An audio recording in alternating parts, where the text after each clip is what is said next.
Welcome to Becoming Parents podcast. I'm Jenn Taylor, your host. I am mom of 18, and you can find me on momsrunningit.com. Remember, give a shout out to those who are brave enough to share their stories with us on how they have become parents. Let's dive right in. Welcome to Becoming Parents. I'm the host, Jenn Taylor, and I'm with Nicole Brodie, and I'm so excited to talk to you because I was on your podcast. Yeah, definitely. Yeah, I'm excited to be here. Thank you so much for having me. I just got back from the pool, so I'm all like feeling good vibes and water and good energy. I love that. And you guys are on, we call it school break. You call it holiday, right? Your kids are on break. Yeah, we call it the big holiday. It's the big summer holiday. It's like the 4 or 5 week holiday. And we just started school yesterday. When this comes out, we start school for the year on August 15th. And so, we're all different. Where are you calling from? So I'm in Tel Aviv right now. So I've been here 12 years. I moved over and I met my husband here. And then, the rest is kind of history. And I'm originally from Australia, as you know, but for people listening. And I just kind of kept my accent, but I'm here for now. That's awesome. Okay, we're going to jump in because you have a super backwards story. Yeah. So you met your husband. Take us on that. And then your first pregnancy. I don't know if you miscarried at all or you had any losses in there. So basically I thought, like, as we all do, when we're young, like we're always trying to protect ourselves. I was always so cautious, like not to get pregnant, right? Like, whatever. And then when my husband and I were trying for our first, so I met him around 27 years old, and then after a year we got engaged, and after a year we got married, and then we're trying like a year after that kind of thing. And I would just thought it would be easy. And then I was like, okay, we were trying, and it almost became like nearly a year. And I said, oh, that's weird. I thought it'd be much easier than that. But we got pregnant naturally. So I just kind of like, yay, amazing. I don't think I miscarried. Maybe, I don't think I had any miscarriages or anything.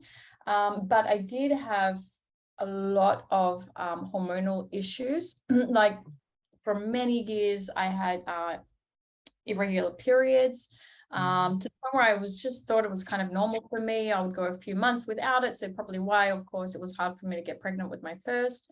But then after I had her, I was having some like health issues, and I had I don't know if you know what it is, PCOS. Oh, I have heard of it. Yes.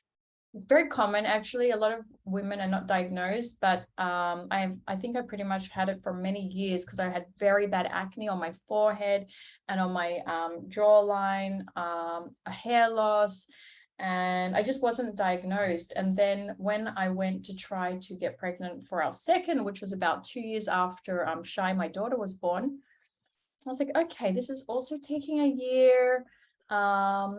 I went through a few different doctors, actually. And then one doctor is like, oh, you have PCOS. And I'm like, oh, really? He's like, yeah, I can see like you have cysts on your ovaries. And I just said to myself, like, how was I not? I used to go to doctors for my skin. I used to go to all different doctors. I went to gynecologists, and no one actually, I was really suffering. My skin, I had depression. I had like a really extreme exhaustion. So in the end of the day, maybe someone's listening might have these symptoms, so it could be like a bit of awareness. A lot of women don't realize that, like irregular periods, weight fluctuation, exhaustion, hair loss, acne, like I was really like had all the symptoms. He told me like you have PCOS, and I started investigating it and stuff. And then we went through I don't know if you know IUI, right? IUI is, so it's basically intrauterine. What is it? Because PCOS is polycystic ovarian syndrome, and a lot of people with there's different levels to that too, because some people with the syndrome gain weight in their stomach and are infertile, because I have polycystic ovaries. So, but I didn't have like the full-blown syndrome. So IUI. So IUI is just a form of fertility, like it's to help you get pregnant, basically. Okay. So IUI is basically where they take the sperm, they clean it all, get all the happy Right. sperm, and then they inject it during your cycle, Yep. and you still have injections to stimulate your, for the stimulation of the ovaries and everything and stuff like that. So I still had the stimulation, and we went through four of those. Oh my gosh. So you're getting the injections of the hormones so that they're aware of when you're ovulating. Yeah, Essentially. exactly. And then Yeah. I call it a turkey baster. I know that's super crude, but like basically it's a Yeah, yeah, that's really what it's like. it's super, I mean, it can be easier, less invasive than IVF, but it's still, you're still doing Yeah. all the shots and everything. Yeah. And I remember once my husband was with his sperm and the taxi broke down. I was like, I need your sperm. Like it's still like you still have to like transport all of that. And it's I think go through the disappointment a little bit. But I was pretty good, to be honest, with my this is where having a strong mindset and working on self-development really helped me, because I think anyone going through IVF, there's a lot of negativity. Like it's like a very heavy community, of course, right? Because we all want to be mothers. But I think if people don't have the right mental health and self-development before, it can be a very tough journey. So I found it actually enlightening. I learned a lot. I found ways to serve other people through my journey, and just quite uncanny. The time that I was trying to get pregnant for my second, I decided that I would create a pre-pregnancy fitness program. And Which was awesome. That's a great segue into this.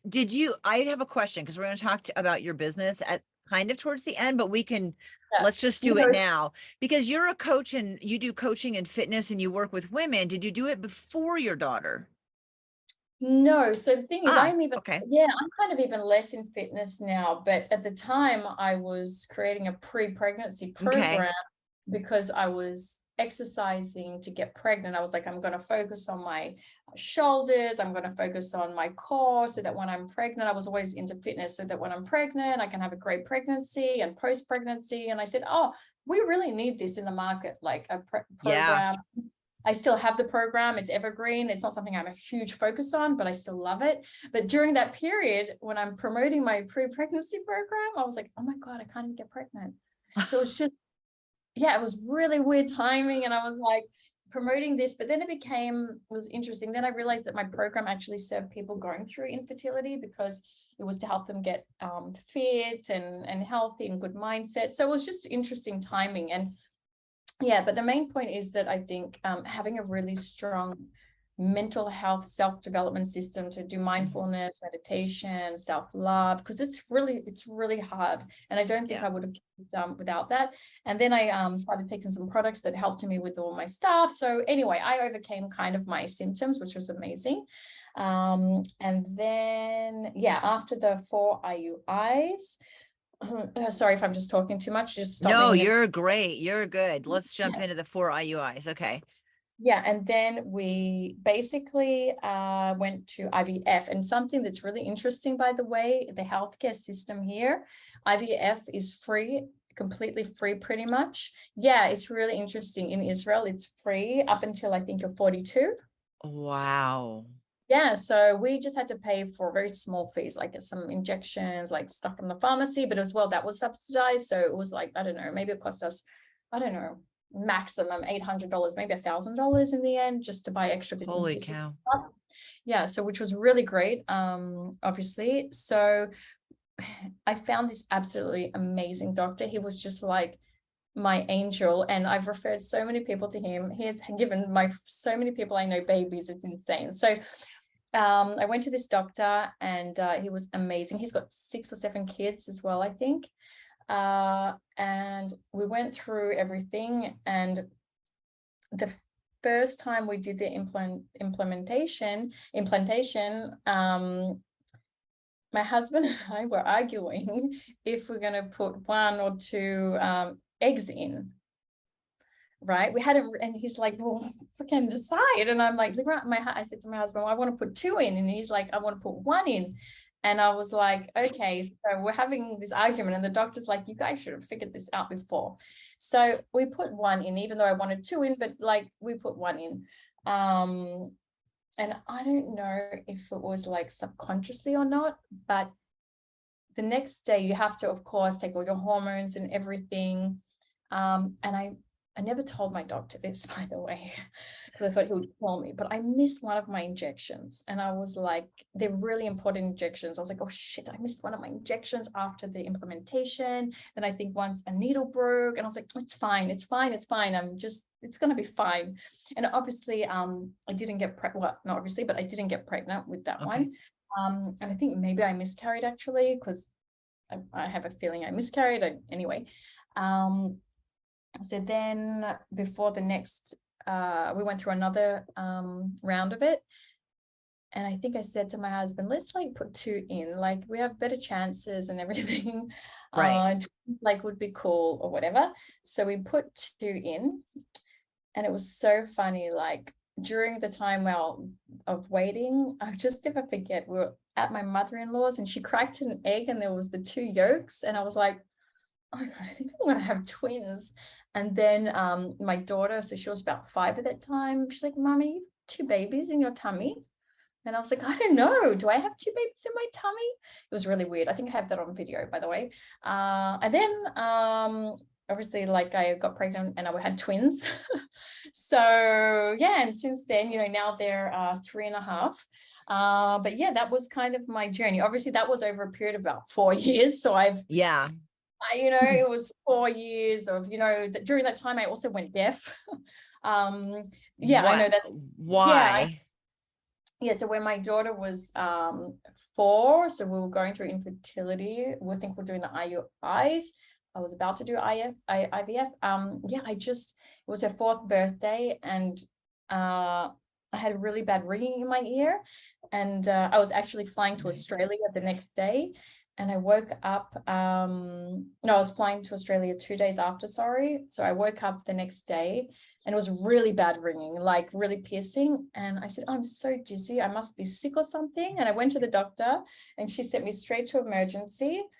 And he did this really weird thing. He just like tapped my nose with some metal thing. And I was feeling very unbalanced. Like I can't even explain to you. I'm in Israel, so everyone's speaking a different language, and I was in the elevator and everything felt so loud and there was weird noises, and he's like, oh, you're deaf. And I'm like, what are you talking about? And I did these, all the tests and stuff, and my left side basically was like pretty much no hearing in my ear. So during that time, I also lost my hearing in my left ear, which I still don't have. I didn't come back. Yeah, it's another awareness thing. It's interesting. So it's called sudden deafness, and like 30-something% get it back, 30-something% get it a bit back, and 30-something% just stay deaf. And now I'm looking into doing some like ear, something to help me, like headpiece or something, because like people still talk into that ear, like my husband, and I'm like, Ron, I don't hear you. I'm deaf in that ear.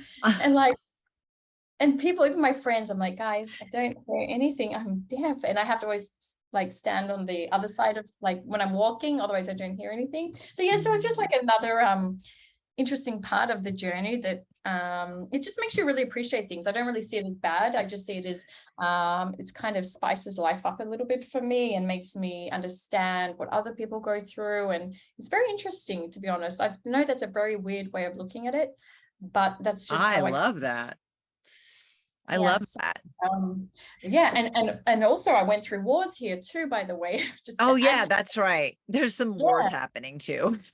Yeah, like it's been crazy. Even 2 weeks ago, there was missiles, and my mum just came from Australia to visit, and like everyone is freaking out, and I just don't have that freak out in me. And I said to my mum, are you worried? She's like, of course I'm worried. There's missiles. I was like, oh yeah, totally should be worried. That's fine. Like I'm just like she's like, how can you not be worried? I'm like, it's all good. Like it's fine. We'll be okay. So tell me about that. You found out you were pregnant with twins. What did your husband say? And take me through that pregnancy. Yeah, so he was excited, like, obviously going through infertility for so many years. We were excited. I was 100% sure that I had a boy and a girl. Like, I named them and everything. And when we went to see if their gender, it was 2 boys. And I was like, are you sure? I was like, I don't think so. I'm like, I'm sure it's a boy and a girl. Like, even to the point of my birth, I was sure that I was having a boy and a girl, but no, they're both boys. My pregnancy was great. Like, it was beautiful. I was sick the first, for the first trimester, I was really sick. I couldn't look at avocados or hear the word avocado. It would make me vomit. It was really weird because I love avocados, but if someone even said the word avocado, I would start to vomit. That was my main aversion. But I had a great pregnancy. It was a beautiful thing knowing that you have two humans in your body. It's such a miracle. I got quite big. I stayed into my health. I still did my CrossFit, when I'm not doing it anymore, but I stayed really fit during it. I decided to, because I'm not sure, I think every country has a different kind of rule or recommendation, but they recommended at 37 weeks to be induced, just so that that's about here. Yeah. I think I could have carried more, but I didn't. I just decided, I was kind of so excited to have them out. And then, so I got induced at 37 weeks, and I just remember all the rooms were full with people having natural birth. So we waited 12 hours on this seat, and I was so big. And I remember oh my God. And then I had my epidural, and we actually had to wait another 5 hours. But with my daughter, I didn't have an epidural, and with the twins, I did. And oh my God, it was so amazing. My daughter it was hard. And with them, I decided to go natural, and my doctor told me have a vaginal birth. And my doctor said, you're healthy and fit, so no problem. If there's an emergency, you have the epidural. So I had my meditation on, I had my lavender oil, and then I saw that my contractions started, and then they just popped out.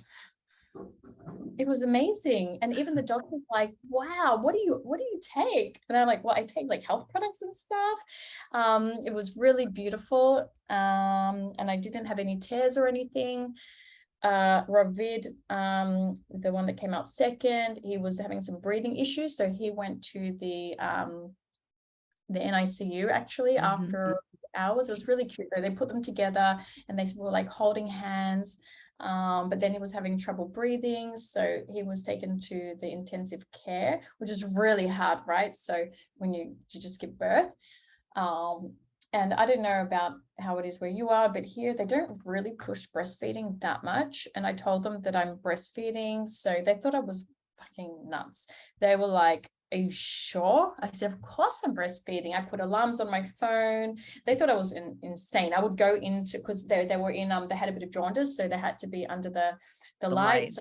Yeah, so I was going there, breastfeeding them, but it was very hard. I didn't have much milk, and which most people don't have at the beginning, but I was literally and my sister-in-law was helping me. It was really for the first, actually, yeah, almost for the first 6 months, I struggled with my breastfeeding, but I pushed myself a lot. I did the double breastfeeding kind of thing. And yeah, Ravid stayed in hospital for 1 week, so it wasn't too bad. Yeah. So it was interesting though, because you have to. So I was at home breastfeeding, and then I was going to the hospital, with trying to pump at the hospital for him. And it was very it's kind of an exhausting kind of thing, but I had a lot of adrenaline, so it helped me. But honestly, it's been the most amazing experience. I just feel really blessed. Until today. Of course, it's hard sometimes in terms of all kids are a little bit challenging sometimes. They have a lot of energy. My mom is here and she's a bit in shock. Really? Yeah, because they're really, really they're little twin they're twin boys, and they're very boyish. you know, they have a lot of energy. But yeah, so I really believe that the IVF journey was for a reason, that I was meant to have these twins. Like if I didn't go through IVF, I probably wouldn't have had twins. So it's like, you know, for like anyone listening, going through the journey, sometimes the journey is just part of our journey, and we need to like sometimes just be grateful, even though when it's hard, to know there's like a bigger meaning. And by the way, I did a lot of visualizations and meditations for my like before I got pregnant and when I was pregnant, and doing a lot of imagining myself pregnant with a healthy baby and a healthy body. And I did a lot of writing and journaling. So I don't know if anyone listening is into that and is struggling, but it really really helped me. And the times that I wasn't pregnant, I just took that one day to ground myself, and I just kept going. Because we can either just stay in that state of sadness and guilt and stuff, or we can just take it. And I'm not taking the guilt away from anyone, but it's not serving us always just to keep it going. It's heavy for us, and we can't like go into the next phase if we have all that sadness. So I would do that. Then I would go out for sushi and wine and say, well, I can have my fucking wine now. Now, like, give me all the sushi. My husband's like, we're going for sushi. I'm like, yes, we are. Sushi, I'm drinking a lot of wine. So, you know, yes, if anyone is struggling that is listening, that's something that really helps me. And if anyone ever wants to reach out to me on Instagram, like I had so many women come to me that just sometimes need to talk, and I'm really open to that. I don't like part of my business or anything, but I just like to serve the community. So feel free to always reach out, anyone. It's great when you go through, I went through infertility up to IVF, and that's when I was like, nope, if it doesn't happen, I'm not doing IVF. So kudos for that. I stopped right when I would have started the shots. But I think you're right as far as the gratitude, because when you go into it knowing, like I went into it thinking my chances are low for getting pregnant. And if I get pregnant, it's high to miscarry. And I knew that going in, and it was actually sort of a relief, as odd as that sounds, because I didn't put this heavy expectation on my body to perform in some way that was difficult for it to do. So I always felt like, you know, when I was able to give birth, get pregnant, carry the baby and give birth, that was such a surprise. Like it was such a bonus. And I think you're right. Like with your attitude, you flipped it. So instead of feeling the guilt and the shame and the heaviness and the fear and the regret and all of that, you were like, oh no, I know that this is going to be hard. I'm going to do it anyway. It will be worth it. And I'm grateful through it. So you did the same thing. And I think that when you miscarry, or when the IVF doesn't take that time, it makes it easier because of your mindset and your attitude. Yeah.